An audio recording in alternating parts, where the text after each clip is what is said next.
Hi all, Otaku here, director and curator of the Second Life Museum of Nuclear Warfare, and boy oh boy do I have a video in store for you today.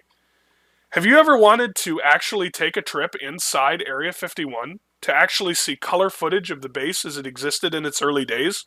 Well, it turns out such footage actually exists. What follows is a tape recently released by the CIA of recently unclassified footage concerning the development of Project Aquatone, that is, the development of the U-2 spy aircraft. The footage was shot at, among other places, Area 51, Groom Lake, commonly referred to in the video by its original military nickname, Watertown. So sit back and enjoy. This is the desert of western Nevada, already well known for its nuclear tests by the Atomic Energy Commission here at Yucca Flats. Adjoining this AEC test site is an active aerial gunnery range. Early in 1955, by presidential order, 60 square miles of this prohibited area were set aside for a special purpose. There's a narrow air corridor to reach this spot on the map. Air charts order closed to all personnel and aircraft except on orders from the Chief of Staff, U.S. Air Force. The name of this isolated spot in Nevada is Watertown, and its very isolation is of the greatest importance.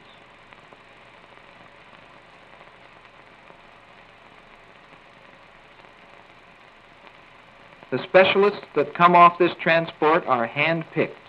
They are checked every time they arrive at Watertown. Overall security in this area is the highest yet to be maintained in this country, even higher than that of the Manhattan Project. Selection of Watertown was dictated by several unique considerations. The area is isolated from prying eyes by the AEC range, with lethal reminders of past atomic explosions. AEC guards maintain regular patrols. Supplies destined for Watertown channel into the area through regular AEC routes. Watertown radio and teletype communications, the Angel is referred to as an article. Her pilots are called drivers. The geographical spot of Groom Lake is called home plate. The Angel was designed to do a single job: obtain the largest amount of reconnaissance information ever collected on any single flight. For the first time in jet history, it is possible to inspect 400 square miles with a single cartographic photograph. For the first time in jet history, sensitive electronic equipment is being carried to heights where it can search for any number of radio, TV, or radar signals and record this information for detailed analysis. There are already 12 alternate equipment loads for the U-2. Development of the Angel and the information gathering equipment that it carries is the result of the most experienced judgment applied at every critical point. A select group of capable, dedicated men in industry and government, working with trust and cooperation, completed this specific project at the utmost speed. The idea for the Angel itself was born when Lockheed started a design study on the maximum altitude possible from a jet airframe for reconnaissance purposes. The Angel, then called the CL-282, took sufficient form to be presented as a proposal. Members of the Killian Committee, a portion of the scientific advisory group, defined the technical feasibility and urgency of the program. The optical and photographic concepts were envisioned by Dr. James Baker and Dr. Edwin H. Land. The original CL-282 proposal was then modified to produce even more spectacular results. On December 9, 1954, the go-ahead was given, and Lockheed's chief engineer, Kelly Johnson, called together his tiny 26-man Special Projects Engineering Group. Here were the problems they faced: to design, build an airplane, and fly it in 8 months. An airplane that would cruise well above 70,000 feet. One that would travel almost as far as a B-52 and remain in the air for 10 hours. A plane that would be completely reliable, with forced landings out of the question. a plane that would be the world's most stable aircraft for high-altitude photography, a plane that would be flexible in concept, to carry at least 12 different equipment loads and have no one penalize the others in weight, a plane that would weigh only 1.5 times the weight of the power plant. Weight was the critical factor in the whole project. Designers said they would trade their collective grandmothers for 10 pounds of empty weight. Pounds, in fact, were called grandmothers. But weight could not be saved at the expense of reliability, a real engineering challenge, met with proven know-how and a basic design so simple that it was almost revolutionary. The Angel is simplicity itself. All control surfaces are cable-operated. The tail section of the fuselage attaches with only 3 bolts. The inside of the 80-foot wing is just 4 big fuel tanks. The interior of the fuselage is plain and uncluttered. The cockpit canopy, stressed to handle a pressure differential of 5 pounds per square inch, is operated by hand. The pant leg engine intake ducts presented a problem. At altitude, near-perfect ram air distribution was needed to keep the engine running. The final intake on the Angel gives as good pressure distribution as would be found in a power plant wind tunnel. A unique gust relieving feature was designed into the wing of the Angel to reduce tail loads and wing bending in turbulence. The flaps tilt 4 degrees upward, and the ailerons tilt 10 degrees to completely change the airfoil characteristics. During development of the Angel, Kelly Johnson met with each member of the Special Projects Group at 7 every morning. Any problems occurring on the previous day were discussed and corrective decisions were made immediately. Subcontracting was virtually impossible. 87% of the prototype Angel was fabricated in one building in Burbank. Components were run through the company's big presses at night and on Sundays, then hidden from day shift workers. The C&J Manufacturing Company, for Clarence Johnson, was formed in an unmarked downtown warehouse to handle shipments from vendors in unmarked trucks. Designers of the Angel couldn't even get into a high-speed wind tunnel, so calculations were made with computers. 50% of production took place in this building at Bakersfield. At peak production of the 50 U-2s, only 600 people were involved, just 1 man in every 60 on the Lockheed payroll. The Angels were completely assembled here, checked out, disassembled, and shrouded in canvas for airlift to Watertown. Fuel and hydraulic fluid were added for the first time at Watertown, and the Angels were tested by company pilots.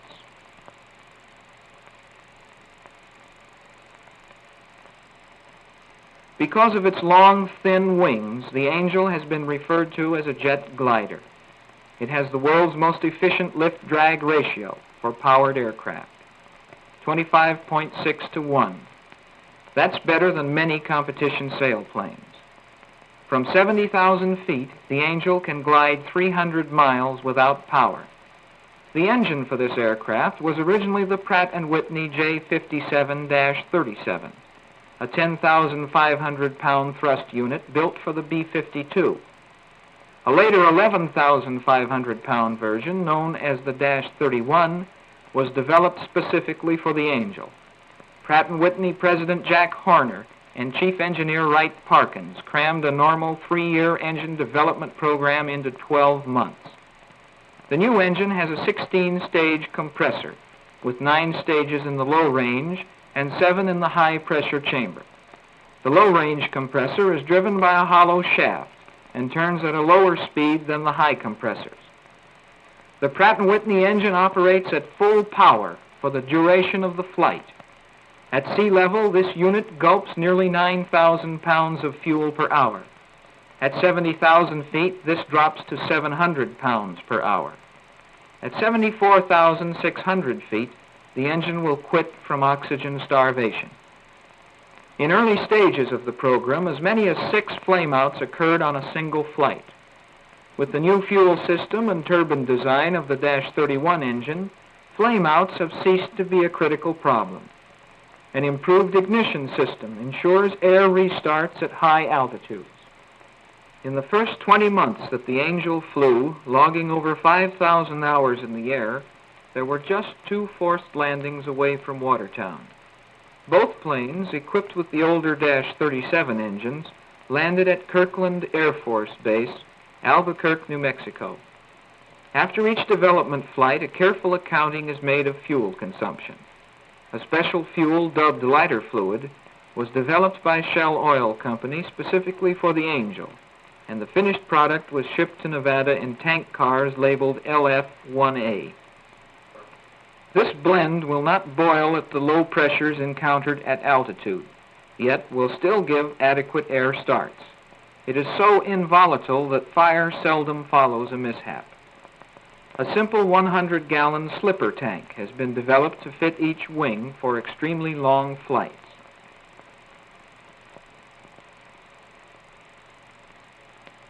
These pressurized tanks contain enough fuel to carry the Angel to cruising altitude, where they have no significant effect on speed or range.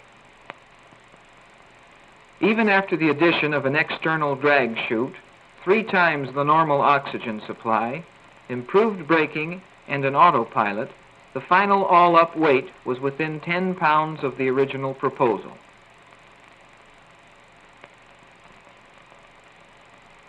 The Angel exceeded original performance limits in both ceiling and range. When the prototype Angel was flown across Death Valley to Watertown, Lockheed also found itself in the transportation business. Their own DC-3 made almost daily flights to Watertown with a hand-picked crew of flight line mechanics. The first unofficial name for Watertown was Paradise Ranch. This description was dreamed up tongue-in-cheek to encourage key personnel to accept assignment on this special project before they could be told what it involved. Anyone for golf? Many newcomers guessed that the project involved an atomic-powered aircraft and were astonished to find that they were to work with. 2 days later, in a rainstorm, the Angel went to 8,000 feet. That day it took 5 attempts to land the plane because it would fly on idle engine thrust. The unusual bicycle landing gear, designed for the lightest possible structure, weighs 257 pounds. A conventional gear on a comparable aircraft would weigh 750 pounds and take room out of the wings that is vital for fuel. Wing-mounted pogos drop off during takeoff, again in the interest of saving weight.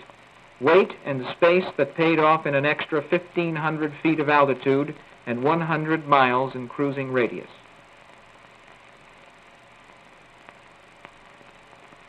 As the operation at Watertown grew in scope, more transportation was required. A daily military air transport shuttle system was begun with C-54s from Burbank. In bad weather, one of these transports crashed into Charleston Peak, a few miles north of Las Vegas. 14 members of the Watertown project were aboard.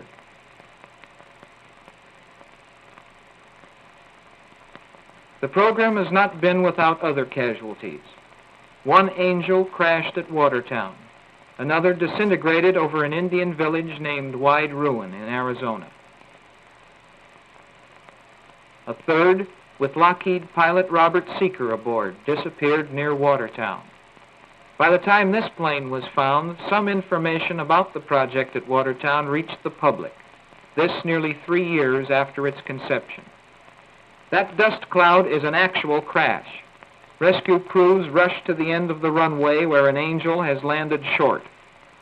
The pilot here was uninjured, but emergency crews take no chances with leaking fuel.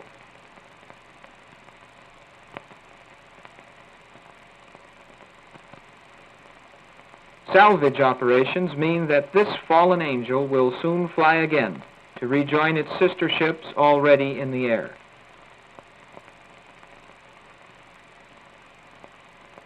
This project has had fewer mishaps than is normal with new aircraft, yet unique ground handling equipment designed solely for the Angel operates as well at this crash scene as it does on the flight line.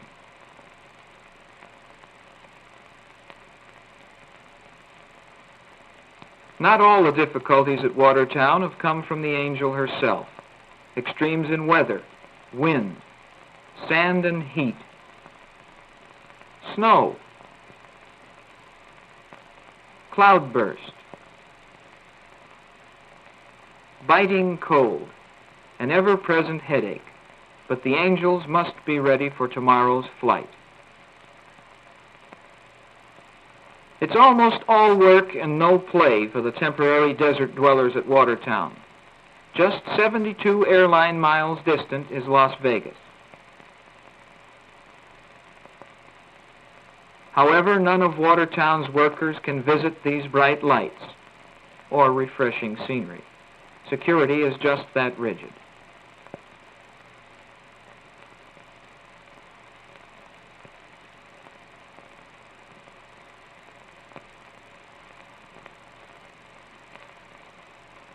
Meanwhile, back at the ranch, volleyball, pool, a 16mm movie, and a tiny converted mess hall are just about the only diversions. Those who remain over a weekend may explore long deserted gold mines.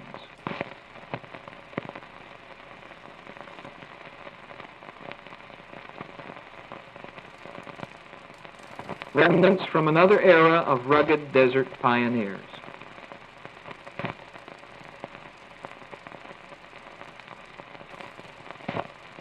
Here, as seen by few men, is what the world looks like from 70,000 feet. These scenes were photographed over Arizona by Ray Gowdy, one of the 5 Lockheed test pilots who have handled all development and production testing of the Angel.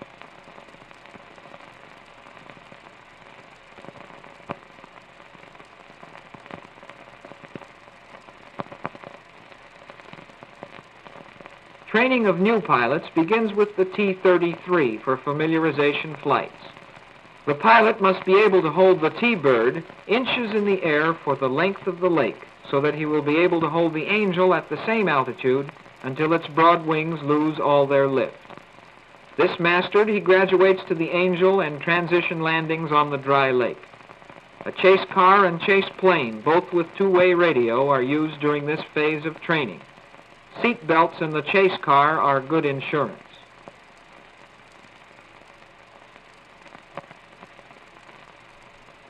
The new Angel pilot makes at least 3 landings with the pogos installed. She's a little easier to handle that way. Takeoffs are smooth from Groom Lake.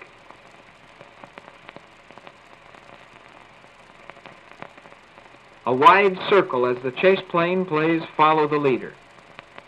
Now turn in on final approach, says the instructor in the chase plane. Your airspeed is 92 knots.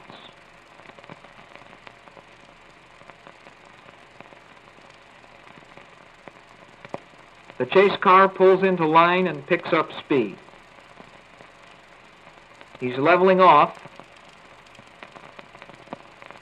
just a little high, and at 72 knots,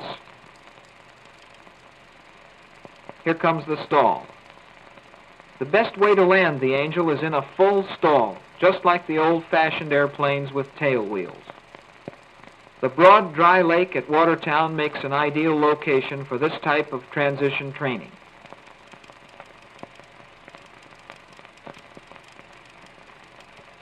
After the landings improve, the pogo safety pins are removed, and the new pilot is on his own.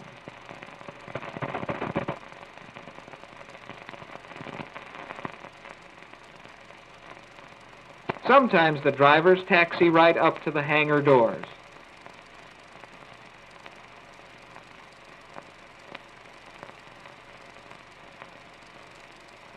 Not bad at all for an airplane that's supposed to be hard to handle on the ground.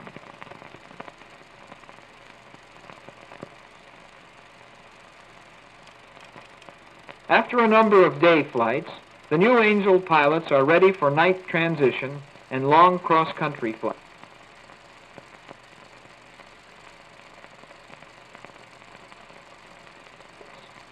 It's no accident that the complete Angel and all its intricate cargo can be disassembled and packed quickly, ready for airborne transport.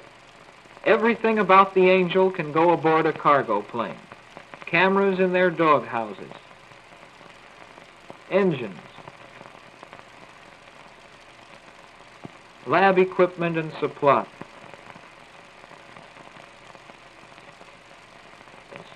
ground support equipment,